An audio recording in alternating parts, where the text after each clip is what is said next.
सोचिए, एक ऐसा महाकाव्य जो सिर्फ किताबों में नहीं बल्कि पत्थरों में जिंदा हो।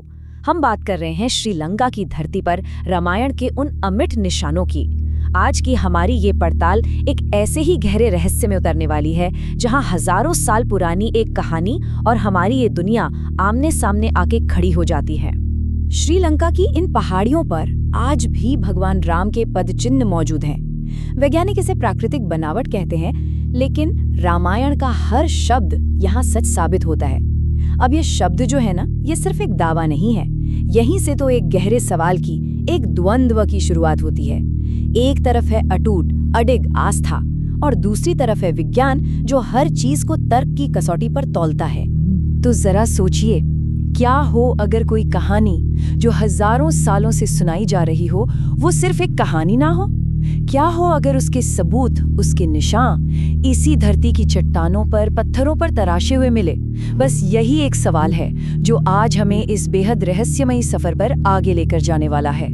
तो चलिए इस रहस्य की पहली परत को खोलते हैं। देखते हैं हमारा पहला सबूत क्या कहता है। ये है देवताओं के पदचिन्ह, नुवारा एलिया के पहाड़ों में मिले दैवीय निशान।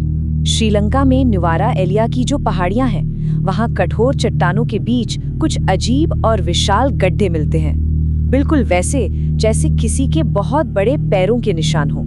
और मान्यता ये कहती है कि ये निशान किसी और के नहीं बल्कि रामायण के उन्हीं दिव्य पात्रों के हैं जो कभी इस धरती पर चले थे। मतलब ये पत्थर आज भी आस्था की एक अनकही कहानी सुना रहे हैं। लेकिन बात यहीं खत्म नहीं होती। अब एक ऐसी चीज सामने आती है जो इस रहस्य को और भी ज्यादा उलझा देती है। एक तरफ तो नुवारा एलिया के ये पदचिन्ह हैं जिन्हें सीधे सीधे रामायण से जोड़ा जाता है, लेकिन वहीं दूसरी तरफ पास में ही एक और चोटी है, एडम्स पीक। और कमाल की बात यह है कि वहां भी हूबहू ऐसा ही एक निशान है, पर उसे बौद्ध धर्म के लोग भगवान बुद्ध का, शैव मत को मानने वाले भगवान शिव का और ईसाई मुस्लिम उसे आदम का पहला कदम मानते हैं। सोचिए, निशान एक जैसा पर आस्थाएं और कहानियां कितनी अलग अलग हैं। तो फिर सवाल उठता है कि विज्ञान इस बारे में क्या कहता है। देखिए, वैज्ञानिक इन्हें कहते हैं वेदरिंग पिट्स। उनके मुताबिक ये कोई चमत्कार या अलौकिक घटना नहीं है, बल्कि ये तो हजारों लाखों सालों तक चलने वाली एक नेचुरल प्रोसेस का नतीजा है, जिसमें आप कह सकते हैं कि हवा, बारिश और मौसम के बदलने से चट्टानों के जो कमजोर हिस्से होते हैं वो धीरे धीरे घिस जाते हैं और ऐसे गड्ढे बन जाते हैं। तो फिर सवाल वही है कि ये आस्था की छाप है या फिर सिर्फ समय का बनाया हुआ एक शिल्प। अच्छा, अगर एक पल को मान लें कि इस जमीन पर देवताओं ने अपने कदम रखे थे, तो क्या उन्होंने यहाँ युद्ध भी लड़ा था? और अगर हाँ, तो क्या उस महासंग्राम के जख्म, उसके निशान आज भी इस धरती पर बाकी हैं? बस यही सवाल हमें हमारे दूसरे और शायद सबसे चौंकाने वाले सबूत की ओर ले जाता है। रावण के राज्य की राख, एक ऐसी जमीन जो कहते हैं एक दिव्य आग में झुलस गई थी। हम सबने रामायण में पढ़ा है, सुना है कि कैसे हनुमान जी ने अपनी पूंछ से पूरी लंका में आग लगा दी थी, है ना? तो दिलचस्प बात यह है कि आज भी श्रीलंका के कुछ इलाकों की मिट्टी रहस्यमयी तरीके से एकदम गहरी काली है, बिल्कुल ऐसी जैसे वो किसी भयानक आग में जलकर राख हो गई हो। और जो लोग आस्था रखते हैं वो इसे उसी दिव्य अग्नि का सबूत मानते हैं। कहते हैं उसकी तपन आज भी उस मिट्टी में बाकी है। लेकिन यहाँ भी जियोलॉजी यानी भूविज्ञान एक बिल्कुल अलग कहानी बताता है।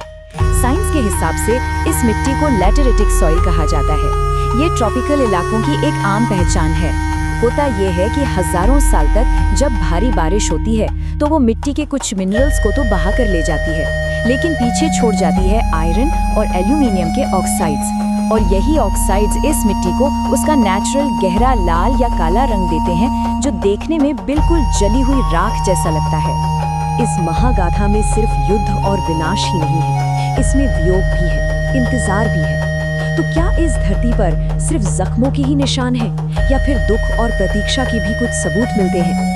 तो चलिए अब उस जगह पर चलते हैं जो वियोग की इस कहानी को आज भी अपने अंदर समेटे हुए हैं।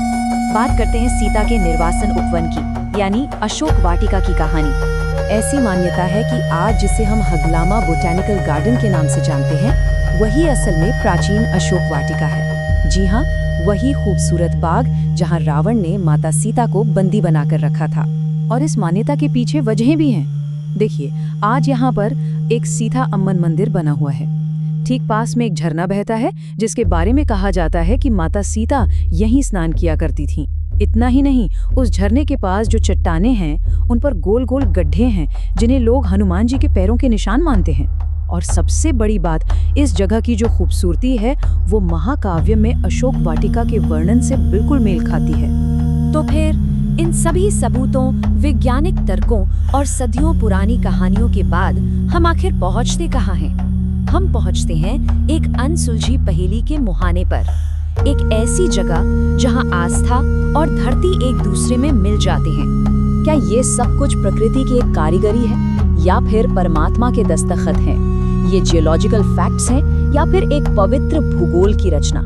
सच शायद ये है कि श्रीलंका के ये पहाड़ इन दोनों ही संभावनाओं को अपनी खामोश चट्टानों के अंदर सदियों से दबाए हुए हैं। और हो सकता है कि इसका जवाब हमें विज्ञान या इतिहास की किताबों में मिले ही ना।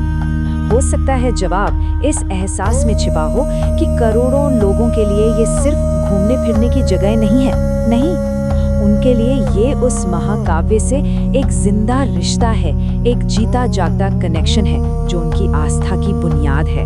तो जाते जाते हम आपको एक आखिरी सवाल के साथ छोड़े चलते हैं। सवाल ये है कि जब कोई कहानी जमीन में और लोगों की आत्मा में इतनी गहराई तक उतर जाए तो फिर ये तय करना कितना मुश्किल हो जाता है कि पौराणिक कथा कहाँ खत्म हो रही है और इतिहास कहाँ से शुरू हो रहा है। इस पूरे रहस्य पर आपकी अपने क्या विचार हैं? अगर इस कहानी ने, इन सबूतों ने आपकी आस्था को कहीं भी छुआ हो तो अपनी आस्था की शक्ति दिखाने के लिए कमेंट्स में जय श्री राम या हर हर महादेव जरूर लिखें।